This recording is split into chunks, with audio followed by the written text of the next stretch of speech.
হরে কৃষ্ণ বন্ধুরা, সকলে নিশ্চয়ই ভালো আছেন। আমিও ভালো আছি। আজকে আপনাদের সামনে আলোচনা করি শ্রীমদ্ ভগবদ গীতার মাহাত্ম্য 1 থেকে 18 নম্বর শ্লোক। কি বলা হয়েছে সেখানে আর সেটির অর্থ কী। তো চলুন ভিডিওটি শুরু করা যাক। বন্ধুরা, বলা হয় শ্রীমদ্ ভগবদ গীতা শুধুমাত্র একটি ধর্মের জন্য নয়, এটি পৃথিবীর প্রতিটি মানুষের পড়া এবং বোঝা উচিত, যাতে সেই ব্যক্তি তার জীবনে সুখ, শান্তি ও সাফল্য লাভ করতে পারে। শ্রীমদ্ ভগবদ গীতার মোট 18টি অধ্যায় রয়েছে এবং এই 18টি অধ্যায় মোট 700টি শ্লোক রয়েছে, যা সংস্কৃত ও শুদ্ধ বাংলায় লেখা। তাই সবার পক্ষে পড়া ও বোঝা একটু কঠিন হয়ে থাকে। তাই চলুন আজ খুব সহজভাবে আমি শ্রীমদ্ ভগবদ গীতার প্রকৃত অর্থ কিছুটা আপনাদেরকে বোঝানোর চেষ্টা করি।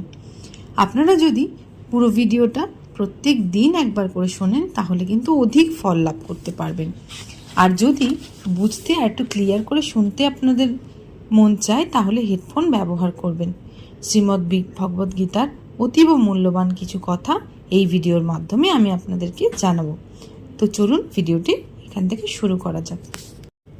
শ্রীকৃষ্ণ বলেছেন যে ব্যক্তির মধ্যে জ্ঞানের অভাব এবং ঈশ্বরে বিশ্বাস নেই, সে ব্যক্তি কখনোই জীবনে সুখ ও সাফল্য লাভ করতে পারে না।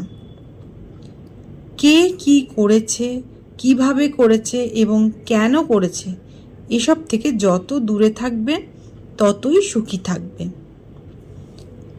একজন বিবেকহীন মানুষ যখন সম্পর্ক টিকিয়ে রাখা বন্ধ করে দেয়, তখন জানবে তার আত্মসম্মান নিশ্চয়ই কোথাও আঘাত লেগেছে। যারা অন্যের কষ্টে কষ্ট বোঝে, যাদের মমতা আছে এবং হৃদয় থেকে যারা শুদ্ধ, তাদের আর জন্ম নিতে হয় না। তোমার কর্মই তোমার আসল পরিচয়, নইলে এক নামের তো হাজারো মানুষ থাকে। যা হবার তা হবেই, আর যা হবার নয় তা কখনোই হয় না। এই দৃঢ়তা যাদের মনে থাকে তারা কখনো চিন্তা করে না। কর্ম এমন একটি ফসল যা একজন ব্যক্তিকে যে কোনো পরিস্থিতিতে কাটাতেই হয়। তাই সর্বদা ভালো বীজ বপন করুন, যাতে ফসল ভালো হয়। বস্তুর সম্পর্কে চিন্তা করে মানুষ তাদের প্রতি আসক্ত হয়ে পড়ে। এই কারণে তাদের মধ্যে কামনা বাসনা তৈরি হয় এবং কামনা বাসনা বিঘ্নিত হলে ক্রোধ উৎপন্ন হয়। ভালোবাসা সর্বদা ক্ষমতা চাইতে পছন্দ করে এবং অহং সর্বদা চাওয়াতে পছন্দ করে। মৌন থাকাই তার প্রতি শ্রেষ্ঠ উত্তর, যে আপনার কথায় মূল্য দেয় না। ভগবান শ্রীকৃষ্ণ গীতায় বলেছেন যে, হে অর্জুন, যারা আমার পরম ভক্ত, যারা সর্বদা আমাকে স্মরণ করে এবং একক চিত্তে আমার উপাসনা করে, আমি স্বয়ং তাদের প্রত্যেকের কল্যাণের উত্তর দায়িত্ব গ্রহণ করি। ভালো কাজ করার পরও মানুষ শুধু তোমার খারাপ কাজগুলোকেই দেখবে, তাই লোকে কি বলবে তাতে কান দিও না, নিজের কাজ করে যাও। তুমি আজ যে কর্ম করছো তার ফল তুমি কাল অবশ্যই পাবে, আর আজ তোমার যা কিছু আছে তা তোমারই দ্বারা করা তোমার অতীতের কর্মের ফল। ভালো উদ্দেশ্য নিয়ে করা কাজ কখনো বৃথা যায় না, আর তুমি তার ফল অবশ্যই পাবে। বদলে যাও সময়ের সাথে, অথবা সময়কে বদলাতে শেখো। ভাগ্যকে দোষ না দিয়ে যে কোনো পরিস্থিতিতে চলতে শেখো। অন্যের জীবনকে পরিপূর্ণতার সাথে অনুলিপি বা অনুসরণ করার চেয়ে নিজেকে জেনে অসম্পূর্ণভাবে বেঁচে থাকা ভালো।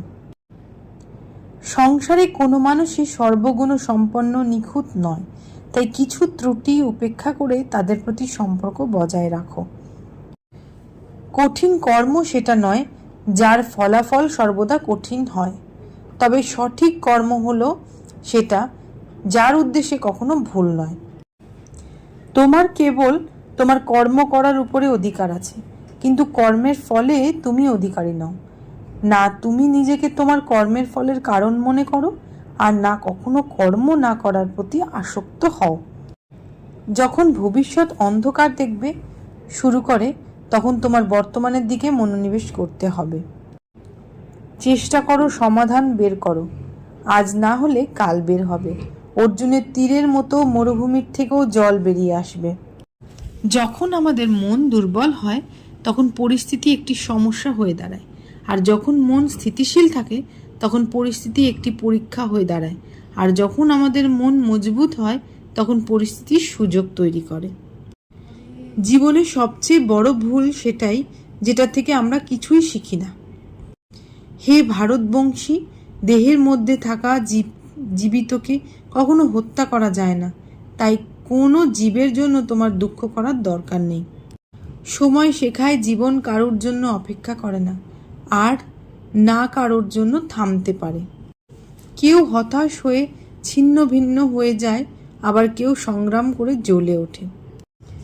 মানুষকে তার কর্মের সম্ভাব্য ফলাফলের দ্বারা প্রাপ্ত জয় পরাজয়, লাভ ক্ষতি, সুখ দুঃখ ইত্যাদির সম্ভাব্য পরিণতি ভেবে চিন্তাগ্রস্ত হওয়ার উচিত নয়।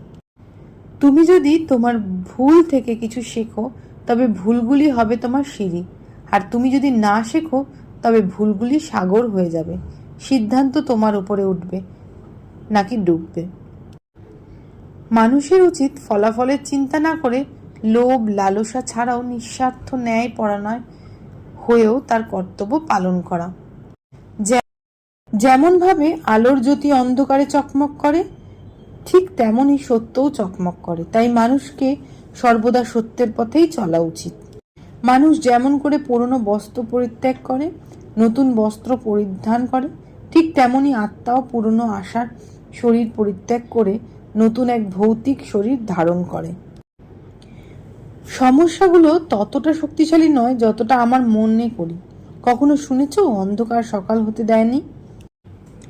এটা জরুরি নয় যে প্রতিবার তোমার কথাতে সঠিক বলে ধরা হবে, তাই বোধে মাঝে মাঝে চুপ থাকাই বেশি ভালো। সৌন্দর্য নির্ভর করে তোমার দৃষ্টিকোণের উপর। কেউ কাদায় ফুটে থাকা পদ্ম দেখে প্রলুব্ধ হয়, আবার কেউ চাঁদেও দাগ খুঁজে পায়। কোনো ব্যক্তিকে ভালোভাবে না জেনে অন্যের কথা শুনে তার সম্পর্কে কোনো অনুমান করা বোকা। যা হয়েছে তা ভালোই হয়েছে, যা হচ্ছে তাও ভালোই হচ্ছে, যা হবে তা ভালোই হবে।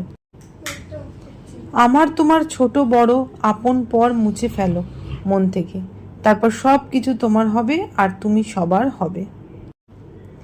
জীবনে শেষ বলে কিছু হয় না, আমাদের জন্য সবসময় একটি নতুন শুরু অপেক্ষা করে থাকে। উত্থান হঠাৎ করে হয় না, সূর্যও ধীরে ধীরে উদিত হয় এবং উপরে ওঠে। যার ধর্ম ও তপস্যা আছে সে পৃথিবীতে আলোকিত করে তোলে। যা ভালো তা গ্রহণ করুন এবং যা খারাপ তা বর্জন করুন, তা চিন্তা কর্ম বা মানুষ যাই হোক না কেন। আমি ব্যক্তিগতভাবে আমার পরম ভক্তদের কল্যাণের দায়িত্ব নিই, যারা সর্বদা আমাকে স্মরণ করে বা শুদ্ধ মনে আমাকে পূজা করে। যে দান বিনা সৎকারে কুপাত্রকে দেওয়া হয় সেই দানকে তমস দান বলা হয়। হে অর্জুন, যে ব্যক্তি পূর্ণ বিশ্বাসের সাথে কোনো দেবতার পূজা করতে চায়, আমি সেই দেবতার প্রতি তার বিশ্বাস দৃঢ় করে দিই। তুমি ফিরে যেতে পারবে না আর শুরুকে পরিবর্তন করতেও পারবে না, কিন্তু তুমি যেখানে আছো সেখান থেকে শুরু করতে পারো আর শেষকে অবশ্যই পরিবর্তন করতে পারবে।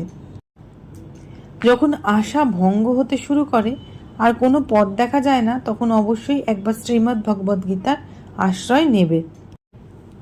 শ্রীকৃষ্ণের এই অমৃত বাণী যদি আমরা মেনে চলি, তাহলে আমাদের সংসারে চলার পথ অনেকটাই সুগম হবে।